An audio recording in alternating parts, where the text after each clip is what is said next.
Hey, And Benny. recording. All right. Hey now, Tommy, Hey, yeah. Well, you the thanks. man. You the I'm man. doing good. How about you? I'm okay. That's good. I love your hat. Oh, thank you, thank you, thank you. Special hat made by Stetson. You didn't make that many. No kidding. Yeah. Yeah, I've been looking for one because we're going to a Halloween party tonight, and she wanted me to be a. She's going to be a tiger, and Uh-huh. and she wants me to be like a ringmaster, like Yeah. Siegfried and Roy, and I That's wanted to get like a real deal hat. So I guess I can't get that at the spirit store. top hat. I should have brought my top hat for you. Yes, that's what I need is a top hat. But yeah, it's so great to have you on here on WBLZ Blizzard Blues Radio. I'm your host Tommy Z. This is Benny Turner, ladies and gentlemen, a blues legend. Traveled the world with many different artists, including his brother Freddie King, and also Mighty Joe Young and Marva Wright, who I'm not all that familiar with, but she's apparently the queen of the blues down in New Orleans. Absolutely. Oh Yeah, man. definitely. Well, I've got to get hip to more of her stuff, and actually maybe you could help me get hip to more seminal female artists, because you mentioned that you got taught how to play guitar, and I'm assuming your brother too, by your mother. And there's a song on your Journey album called My Mother's Blues. Mhm. So maybe talk about that family tradition and some great female blues artists that you know about. Well, my mother, she did play the guitar, and she had four brothers that played the guitar. And the King family was just talented guys and girls, And uh, my mother taught me, and me and Freddie, and also Freddie, my Uncle Leon was the youngest brother, and he was the best singer and the best guitar player. So he kind of influenced everybody. And so when they played, me and Freddie would just watch. And We've never heard about Leon, or I haven't. Is he someone who was ever recorded or performed nope, publicly? nope, he was a Buffalo Soldier. Um, yeah, yeah, and he very musical. He played with bugle. He brought his bugle home from the army, and he gave it to me. And but anyway, um, my mom, when she was, didn't have anything to do, and I talk her into, showing me a thing or two on the guitar, and I still know a little bit of what she taught me, and I turned out to be a gospel, guitar player in 1955. And I went on to play guitar with D. Clark. Right, I also went on to play guitar for the Soul Stirrers. right. And And at the Apollo Theater, right? at the Apollo Theater, yes, Yeah, many times. I was there many times. that's amazing. Yeah, yeah. But anyway, yeah, my mom, she knew how to play in the key of E and the key of A. That's still strum in the key of E and A.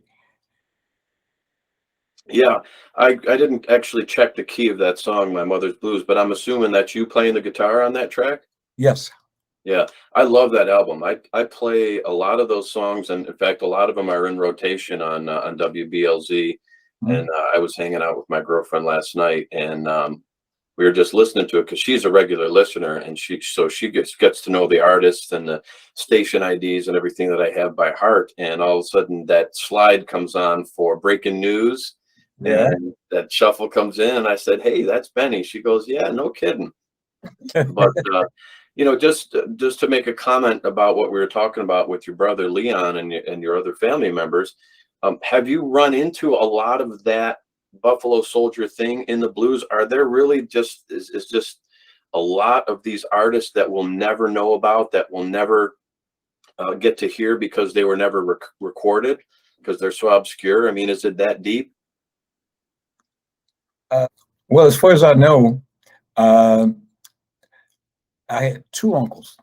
You know, Uncle Leon and Uncle Leonard. They both were Buffalo Soldiers, and those are the only two I know.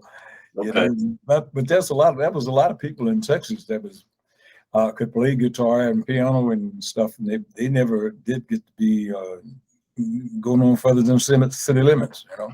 Yeah. Well, that's the thing that's kind of fascinating and I'm curious about is Uh-huh. if, say we know about Robert Johnson, we know about, Mhm. Charlie Patton, we know about Son House and Mhm. some of the early people, but there's just got to be a whole bunch of people that we're never going to know about and be able to appreciate and experience, and that will influence the music further, It um, is.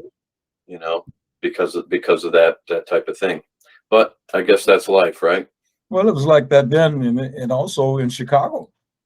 You know, in Chicago, there was a lot of great guitar players in Chicago that the people hasn't heard of. You know, Who are some of them? I'd love to be able to research them if possible. uh, well, you know Elmo James, Sure. um, Magic Sam. But like you heard of Magic Sam, I'm all hip to the West Side guys for sure. Earl Hooker. Oh yeah, yeah. Buddy Guy says he was the best. Earl Hooker was a bad guitar player, Jay. He was very, very good. I have to think about it. We'll talk about it some other time, Sure. and I Absolutely. come up with some names for you for sure. Yeah, let's talk about you because I heard it's rumored that you're working on a brand new album. Brand new album, and I'm so happy to get started. I'll tell you, that 2 year, 2.5 year layoff was tough on me, you know, Oh yeah. and had to get up and shake the dust off my pants and off my guitar and my shirt and my Yeah. It gives mask on. it gives you purpose, doesn't it? It makes you just want to get up and do something and get up out of bed and you've got a reason to create and do your thing with your art. Uh-huh. Yeah, so you've got a new album coming out. Most of your catalog is already on Nola Blue Records, including Journey. Yes, I'm assuming, and you're coming to the Buffalo area tomorrow. We're gonna get a chance to play together. I'm super excited about that. I can't wait. I can't wait. Yeah. What Yeah, do you think? What do you think our audience members can expect from the performance tomorrow? the real blues. The real blues. That's the only way, Okay. that's the only way I can. I Yeah. can Yeah. And let's talk about for a second because I think because of your unique experience and who you are. I mean, you come from that pure blues tradition. yes, sir. Someone like myself, it's fostered in. Uh-huh. You've got it. It's all part of your heritage and your life and Yes. DNA. You just had a birthday, for instance, by the way. So I want to wish you a happy birthday because you were born in the 1930s, That's right. and man, you've got 60 years in the music business. That is just incredible. Yeah, Incredible. I saw the depression, man. Right.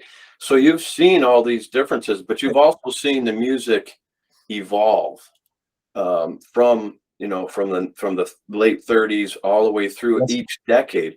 What's your sense of where it is now and what's your feeling about that? uh, you know, I said, I said, what is it going to be like tomorrow? That's what I said and think about. And but one thing that really influenced me was a while back, not too long ago. Uh, we went to a concert, and I saw Jimmy Vaughn, Oh yeah, the and best. I sat there listening to Jimmy Vaughn. And I said, wait a minute. Jimmy Vaughn was playing the authentic thing, you know. Yeah, And I said, I'm loving this, and he's not going this way, he's going back to the roots, right, right.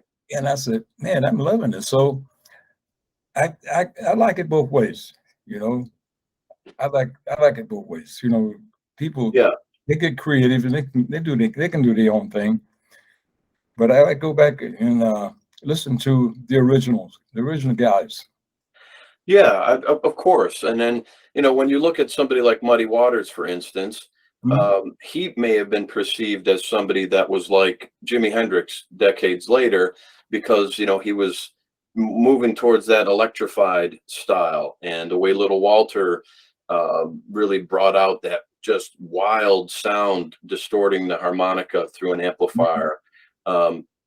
So yeah, technology, I think, really helps that creative process. And even something like the blues, which is pure in its essence, but something like a fuzz pedal for Jimi Hendrix, something like looping or drum loops and things like that can help artists nowadays, and synthesizers and things. Look what ZZ Top did with it. You know what I mean? Yeah. So yes, I think there is a production aspect where it's like, okay, we're going to dress up the pure thing, but we're going to put it in some new clothes.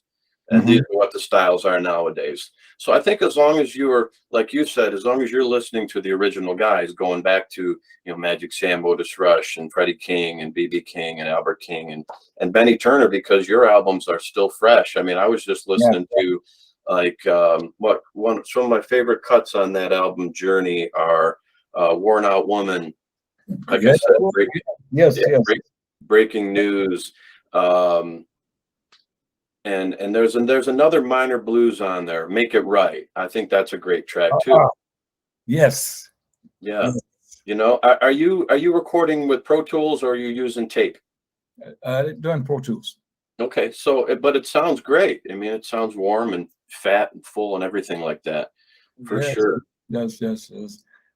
Yeah, on this next album, I pay tribute to Little Walter. You mentioned Little Walter, because I played with Little Walter, and we had fun. We actually had fun, and Little Walter was he was a loose cannon sometimes, but we got along great. Yeah. Now, speaking of which, that's incredible. How representative of the real history was that movie, Cadillac Records? Did you see that? It was kind of on key. Was it? That's the best way I could put it. Yeah, it was on key. He, like I say, he was a little off center, but Little Walter, man, he was the greatest. Oh man, as stereotypical as it might sound, I mean, him and Sonny Boy, who was more of a pure tonally player, those two are my desert island guys for harmonica. I mean, just that chromatic, he was great on that chromatic. Oh yeah. Let's talk about, in your book, I've got it right here. For those of you, I read it. I was fascinated by it. I loved the information and the stories in there. I thought that it was just a really great account of your life, and from your perspective and what you went through. There are a couple of things I wanted to ask you about. You mentioned slack tuning in the book, just slack tuning a guitar, for instance. Instead of actually having a bass, you would detune the guitar and make it a slack tune. Make the strings really. Oh, you mean that's when I didn't use the Fender bass? Yeah. So what was the low note on the E string? It's octave lower. So it's the full octave down E? Full octave, and you got to play it really light. Yeah, I imagine. I mean, and it's hard enough for a bass player to play through Fender amps because it's so easy to overdrive that preamp in there and make it muddy. So your touch must be I got big hands, heavy hands, and when I would hit those strings, then it sounded like rubber bands. And Odell, it was Magic Sam's band. Odell said, "Man, you got to play it light, man. You got to play it light." And so we tuned the strings down. When we restrung my guitar and tuned them down, and I developed the lick, the right licks to play with it, and I could do it. But not good as Odell. But I was better than Odell playing Fender bass too. All right, well, he was the master. We equaled out. Yeah, I love the Magic Sam and the Otis Rush and the Buddy Guy, the West Side sound. I love that instrumentation of tenor sax, guitar, bass and drums, and just the intensity. I mean, the vocals of Magic Sam and Otis Rush and Buddy Guy. I mean, it's just, but also Freddie. I mean, look at Freddie. He had everything, man. I mean, just the super powerful vocal presence. The guitar that he would just lay into one note, and it was just so intense. And you guys, no, you guys must have just really been watching him constantly for those cues. You know, he would throw that neck back, and the band would break or come down or pick it up. We know automatically, you know, we was on it was um what was it? We was programmed. Yeah, We didn't have to look, you know. We knew what was coming. from doing it over and over again, probably. Okay. Yeah. Yes, yes, yes. Yeah, yeah. One of the people I've had the pleasure of playing with that was also in Freddie's band was Lewis Stevens. I got a chance to jam a few times with Lewis. He's now playing with Mike Zito. Yeah. So one of the other things, this is going to be non-musically related, but you share a lot in this book, and you talked about having a bunch of cayenne pepper, and you heard from somebody that cayenne pepper helps with your stomach issues. Well, when Freddie died, I developed some stomach issues. Trust me. And I lost my brother. I went into deep depression, and I couldn't even drink water. Oh, Yeah, water would burn. And then I got to digging, and somebody said, "You got to try cayenne pepper." I said, "You got to be out of your mind." so I decided, you know, well, okay, I'll try it. I put a little bit on my salad, you know, and I get that down, and that's, you know, a little time went by, man, and I was down in the cayenne pepper and hubcaps and tires and stuff, you know. yeah. I have Yeah. you know, I have tacos. I have tacos on a regular basis, and you know, like the taco seasoning is full of cayenne pepper, and I've noticed that, and you know, my gastric issues have been helped out, I think, probably by having that on a regular basis. So I will confirm what you said in your book. You tried it? Well, I haven't taken. I did take the capsules one time, Mhm. and it was a little too intense for me. Yeah. So now it's just like I said, it's just part of the tacos that I have on a regular basis inside the seasoning. It But works. It works just for me. just enough, you know, just enough. Mhm. So you know, one of the things I didn't know about you, you have quite a discography of credits, from everything that you've done as a solo artist on Nola Blue, through Mighty Joe Young, through Marva Wright's catalog, and a lot of the Freddie King stuff. But I did not know that you were on that 1965 album for the Bonanza of Instrumentals. Um, to be honest with you, I didn't either, because we did so much. I don't remember a lot of the stuff. You're credited on there, and so is Bill Willis, Yeah. who was in Jimmy Vaughn's band. I don't know if when you saw Jimmy Vaughn, Bill Willis was still alive, but Bill, you know, had played on the original Hideaway and some of that stuff. Yeah, we played. I played on a lot of stuff with Freddie King that I don't even remember. Oh yeah, I'm sure. Yeah, there was some posthumous stuff that came out after the fact that was live Yeah. with Freddie. So anyway, getting back to our show tomorrow at the DHU Strand Theater in North Tonawanda, New York. Benny Turner is going to be sitting in with the Tommy Z Band, and we're delighted to have him. But it's also a Halloween themed party. I'm not sure if what I'm going to be dressing up as. I don't know if you and Sally are going to be dressing up as something, but you're welcome to. And I just want to throw it out there. If you want to play something like Voodoo Lady, because it's themed, you know, with the Halloween thing, you're welcome to bring out any Halloween themed songs you want to do. Mhm. Well, I'm glad you mentioned that. So give me a chance to brush up on Voodoo Lady. Yeah, it's a cool tune. I think it's something the key of E, right? Huh? Let's see if I can recall it here. I don't know if you can hear the guitar, but it's something like.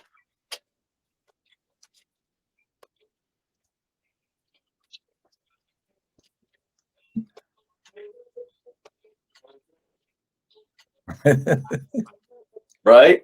Yeah. Yeah. So would you say that's kind of a New Orleans type of riff? You know, it's kind of like my own thing, kind of. What key was you in then? Oh, I just picked it up in the key of E. In the But kid. you know, Yeah. wherever you want to do it, I'm cool with it. I've got a really good bunch of guys, great organ player that you're gonna love. His name's Greg Leach. He's got that thing. Mhm. And Jim on drums, Jim Linsner, and Dave Hurd's gonna be my bass player.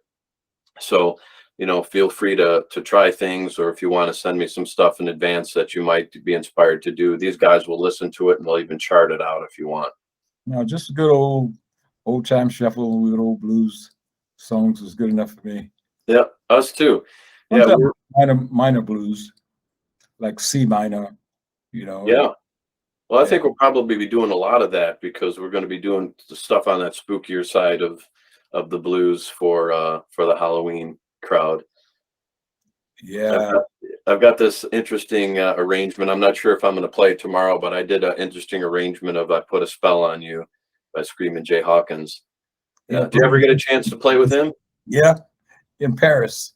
What? He was in Paris. Yeah, That's awesome. yeah. That's awesome. He was quite a dude. He was quite a dude. Yeah. Well, in addition to his prolific music output, I found it interesting that like when he passed, they had to put up a website called jayskids.com just to try to find like all his heirs Mhm. for his estate. I think there was like 50 of them or something like that. So the guy was also, he was busy making music and kids. Yeah, absolutely. Yeah. Yeah. Yeah. Well, God bless him. It's sex and drugs and rock and roll. And Muddy Waters said, "Hey man, blues had a baby named rock and roll." You know, maybe Yep. right? Muddy Waters. Yep. Yeah. From the Hardigan album produced by Johnny Winter. Go ahead. Um, what else did I want to ask about? There was this other single that you put out called "Who Sang It First," Mhm. and that's one of the things that's a notion that I've embraced ever since I started this blues journey of my own. As a listener, as a lover, as a musician, I got my start really on the road, backing up Pine Top Perkins. I got a really good chance when I was young. And obviously I picked up a lot and I wanted to get into it because I was playing with Muddy Waters piano player, you know what I mean? So I really got into it. Yeah. And when I started to do this radio thing, one of the things I told the CEO of the radio station was, I said, look, I know where this music comes from, and that's going to be my priority.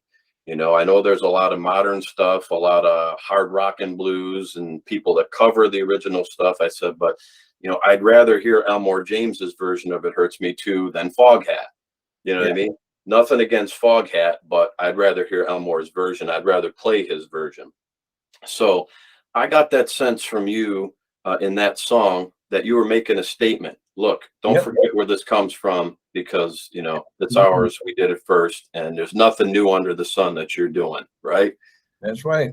Yeah, There's somebody done played it before you at some, absolutely. you know. And I I was looking at that not too long ago, and I really enjoyed that making that video. And then I said, man, I enjoyed it all making it over again, just watching it, you know, Oh yeah, and paying tribute. Nobody pays tribute to these people, you know, and man, I you got to go back. You got to go back. And you say, man, absolutely. yeah, Go back to the source. yeah, Bessie Smith and Billie Holiday. She's one of the best. One of the best. Absolutely. Yep. And that's something that I have done. And the thing is there's so much content that it's almost like you're gonna spend your whole life just Yeah. digging and finding new stuff. I mean, even when I did an interview like you were talking about Jimmy Vaughn, Mhm. he and I have had a number of conversations over the years, and I did an interview with him where he said, he's still finding new stuff that he's never heard of. I mean, so if you and a guy like that are still finding new things to unearth, I mean, that's really saying something about this genre that everybody says is so simple, and small. I still go back and get my I got hundreds of old 78s, Yep. just old guitar players, you know, just guitar player and sing it, you know. It's man, I love this, you know. And uh I got to go and dust it, get them dusted off and start and give them a fresh listen. Yeah. And I might want to, play some of those songs. Sure. Sure. And it also helps if they're in the public domain. Yeah. Yeah. I have the stack of records that's by Charles Brown. He signed up for me. The 78th. And Hank Ballard. Yep. One of my favorites. That brings up a question, actually two questions. There's three things I want to mention. And now that you mentioned the Hank Ballard thing, I was curious because I had heard that Freddie King had played with Hank Ballard's band. Now, was he on any of the recordings, or did he just play with the band periodically? Well, that I don't know. I know they signed with King and James Brown about the same time. That's all I know about that. Okay. But you did mention in your book Survivor here, which I think everybody should go grab a copy of. I think it's on Amazon, and you can get it at We're going to bring some books, sure. Oh, you're going to bring some books and stuff with you, sure. I'm sure people are going to be excited to see that. But in the book, you mentioned something that may put to rest the controversy of who actually played the second guitar on Spoonful, the Howlin' Wolf version. Freddie King. Yeah, so you're asserting it was Freddie King, and some other people say it was. This is Freddie's thing. I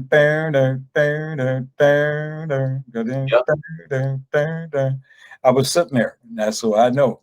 Willie Dixon was standing right back behind me.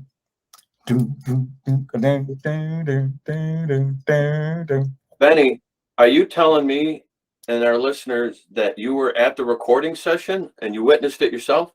No, I was at the rehearsal. Okay. I was at the rehearsal. I didn't go to the session at to the studio.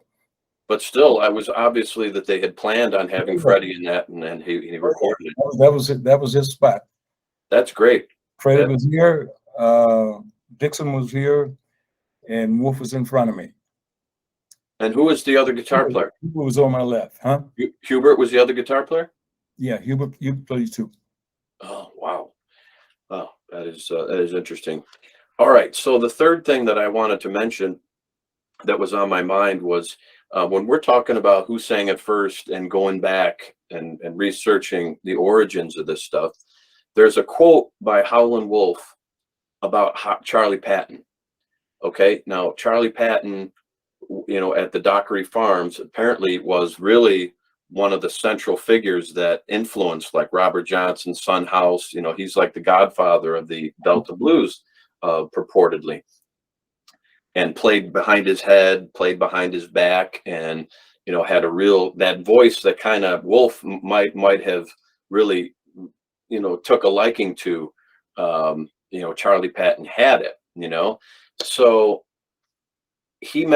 Howlin' Wolf mentions, he says Charlie Patton was and he uses a swear word. He goes, Charlie Patton was an MF and Indian. He says he was a Native American.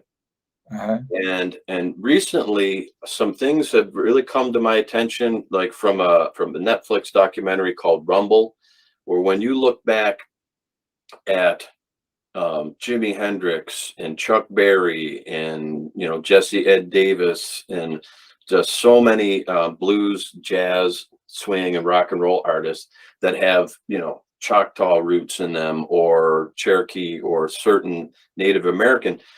If Charlie Patton was Native American, I think that's also a downplayed fact for a lot of music historians to include in the influence of everything that became blues music. Yeah, absolutely, I agree with you. Yeah, if you know of anybody else that I don't know about, then please tell me. But I find it fascinating. Who was doing the research? Well, we saw that documentary too, but you and Freddie have it, right, from your mom? Doesn't she have Native American? Oh yeah, we are Native American. Yes, sure, we're Cherokees. There it is. Look at my head. Yeah, my mom was Cherokee. Yeah, I think Hendrix too. All right, so we're really getting to some I mean, I'm getting chills just thinking about this and talking about this with you, because in this conversation we're really getting to the heart of when you just let's just take you and Freddie, right? Uh-huh. So Freddie King and that bunch of instrumentals and the influence that he had on Eric Clapton and Jimi Hendrix and Stevie Ray Vaughan and Chuck Berry and every guitar player that picks up an electric guitar, and plays rock music or rock influenced music, all goes back to like Freddie King. And I mean, of course, there's T-Bone Walker and everybody, up to that split where T-Bone Walker went this way, Charlie Christian went this way into jazz. All right, but talking about electric post-war electric blues music, we're talking. You just told me that you and Freddie have Native American roots too. So that is really substantial and deep. Yeah. The family name is Criddle. Wow. Criddle. I love it. Well, I really appreciate you taking the time to talk with us today. I mean, I'm sure we could just keep on talking for hours about music, but CD on the CD.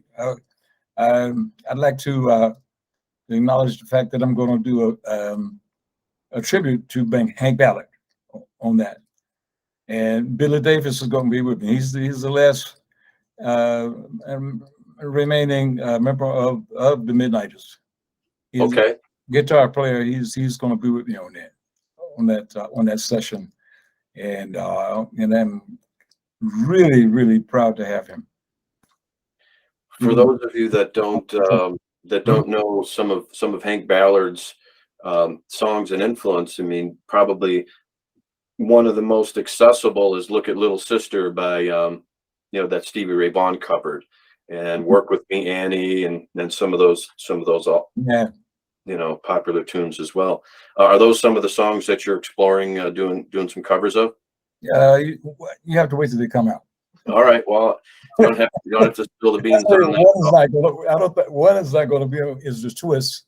Me and Hank Ballard talked about the twist, and look him up and he'll tell you about it. Okay. Hank was a really cool guy. We had lots of conversations, And when I lived on Bourbon Street, I had this old jukebox. We grew up in my apartment and put on "Work with Me, Annie." And, yeah, we had a great time.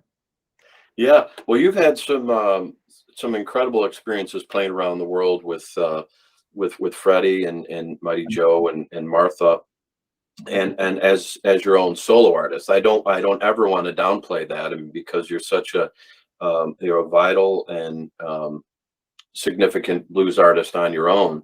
But some of your most notable credits are also playing with Freddie, and I think you had this super jam that you played at one time out on the West Coast. Why don't you tell us about that briefly? Oh, that was Eric Clapton was playing guitar, and Freddie King was playing guitar. Buddy Miles was playing drums. Wow. Joe Cocker was there. Shoot, I think that's about all I can remember. And I was playing, Noah Redden from Hendrix Band. Right. He was playing bass and I was playing bass. He said, "Man, you crazy." I said, "Man, let's play it together, man." Well, you got I mean, you playing, I was playing. Like we had a great time. Yeah, that was a super jam. Well, you had Hendrix's rhythm section there. Where was Jimmy? He wasn't there. Okay, was this after he had passed? Yeah, he had passed. Okay. Then my good friend Deacon Jones was on the organ. Oh, okay. So Deacon Jones, for those people that aren't familiar, if you look up most any of the vital Freddie King videos that are out there, Boogie Funk and the jams over in Europe, with David Maxwell would be on piano, Deacon Jones would be the guy with the glasses on the organ. And Benny was the cool cat with that jazz bass. I think you were playing the jazz, right? Yes, I did. I played the jazz. I played both of them. Okay. Jazz in the position. Are you bringing your own bass tomorrow night? Yeah, I'm working on it right now, trying to put strings on it, because during the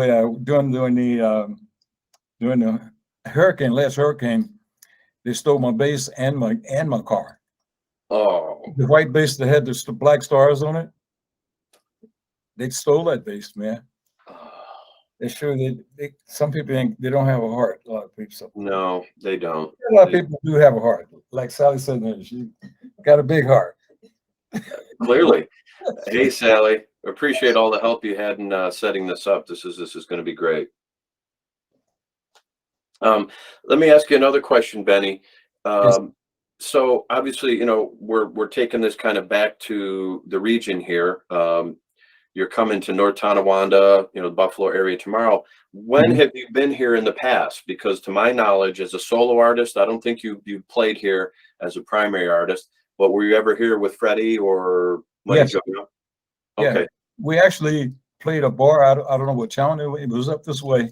The guy had his little studio built behind the bar, and he taped the session. And somebody's got it. It's a guy's got it. And he always called me when I'm up here if he knows I'm here. And it was one of the best records I heard Freddie King make live. Come on. Yeah. So you're telling me there's a bootleg, or actually a studio recording of you? No. He built a studio right behind the bar. And do you know? Yeah, you got to try to remember some details so we can find it. His name, but he's always anyway here. He might come here where you are. Yeah, well, I'll just try to mention some names of some clubs that may have been prominent back in that time period. One of them was the Bell Star. And the other one was the Imperial Garage up in Niagara Falls. Toby Rotella. No, I don't know. Not Niagara Falls. Okay, he puts on the Niagara Falls Blues Festival. You should be in touch with him because I think you should be on that lineup maybe next year if possible. Yeah, it's a good blues festival. Good blues festival. Hopefully. Wow, what a great conversation! I mean, we're just finding all kinds of amazing things. So now. Now, just as people have been searching for that last Robert Johnson song, people are going to be searching for this lost Freddie King album. Yeah, I played on the last one. Wow, I played on the last one. Yeah, it was live. I think one side was live and one was studio. I believe it was. Okay. Well, if you remember anything about it, you know, just mention it to me tomorrow night, and I'll try to find out who it is. And if that person is watching or listening right now, please come forward because, like, the blues world is ready for another Freddie King album with Benny Turner on bass. I want to say my favorite CD, one of my favorites, most favorites, is the Journey CD. I love it. Yeah, there's something really special about that. I have everything else that Blind Raccoon and Sally have sent me. And of course, I always, you know, bring them in and play them as new releases. But there was just something about the content and the vibe and the songs that are so memorable about Journey. So for our listeners, if you really want to get into a great Benny Turner, you know, initiation solo stuff, get the Journey album. Get the Journey album. It's worth it. Yeah, we're gonna bring it. Okay, and we're gonna bring it too. We're gonna bring it tomorrow night for you. I think what we're gonna do is we're gonna play a set of you know, maybe 45 minutes of our stuff. Maybe since you like the pure blues, maybe I'll kind of lean my set towards some of the pure blues stuff that I have been doing over the years. Some of my original stuff, but then we want to bring you right up in the second set and give people what they're there for. Okay, deal. Yeah, well, I'll let you get back to fixing up your bass and tuning up all that, shining up the finish on that. I want to thank you so much for spending time with me today and our listeners, and we look forward to seeing you tomorrow night and your new album.